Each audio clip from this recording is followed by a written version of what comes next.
আর হবে এরা দাজ্জাল, এরা কাযযাব, এরা মিথ্যাবাদী। এরা কি মিথ্যাবাদী? বলুন এরা কি মিথ্যাবাদী? এরা মিথ্যাবাদী, এরা কাযযাব।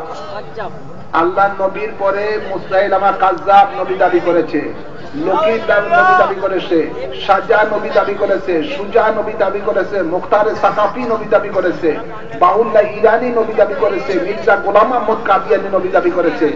আর এই বর্তমান প্রচলিত তবলিগের প্রতিষ্ঠাতা ইলিয়াস মেওয়াতি সেও নবী দাবি করেছে। নাউজুবিল্লাহ। তার বইয়ের মধ্যে সে লেখে, মুসকো মেরে উস্তাদ কে ঘর সে ওয়ারাসাতে নবুয়ত কা তোহফা মিলা है। নাউজুবিল্লাহ। আমি আমার উস্তাদের ঘরের থেকে ওয়ারিস সূত্রে নবুয়ত পেয়েছি। নাউজুবিল্লাহ। কাকে বলা হয়? আন-নবুওয়াতু ইত্তিলাউ আলাল গায়ব। যার উপরে অদৃশ্যের জ্ঞান দান করা হয় তাকে নবী বলা হয়।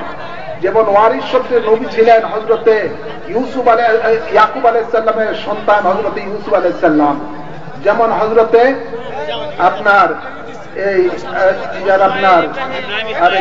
ইব্রাহিম আলাইহিস সালামের সন্তান হযরতে ইসমাঈল আলাইহিস সালাম। এমনি ভাবে আপনার বিভিন্ন জন ওয়ারিসদের ভাই ভাই নবী হয়, হযরতে মুসা আলাইহিস সালামের ভাই হযরতে হারুন আলাইহিস সালাম। এইভাবে মানে বাপ ভাই নবী ছিল, পরের সন্তান নবী হয়েছে, এটাকে বলা হয় ওয়ারিস সূত্রে নবুয়ত। তো এই শেখ জানি না তার উস্তাদ সেই কাসেম নানওয়াতুবি, সে তার ঘরে লালিত পালিত, সুতরাং সে হয়তোবা সে বলতেছে যে তার সে ওয়ারিস সূত্রে নবুয়ত, তার উস্তাদের ঘরে থেকে ওয়ারিস সূত্রে নবুয়ত পাইছে। তো এটাও স্পষ্ট একটা শরীয়তের পরিপন্থী কথাবার্তা। এমনি ভাবে আরো অনেক কথাবার্তা রয়েছে। আর তারা যে মসজিদকে হোটেল, আবাসিক হোটেল বানাচ্ছে, যে মসজিদকে অপবিত্র করতেছে, এইভাবে কোন ধর্মের মধ্যে এই ধরনের নাই মসজিদকে অপবিত্র করার।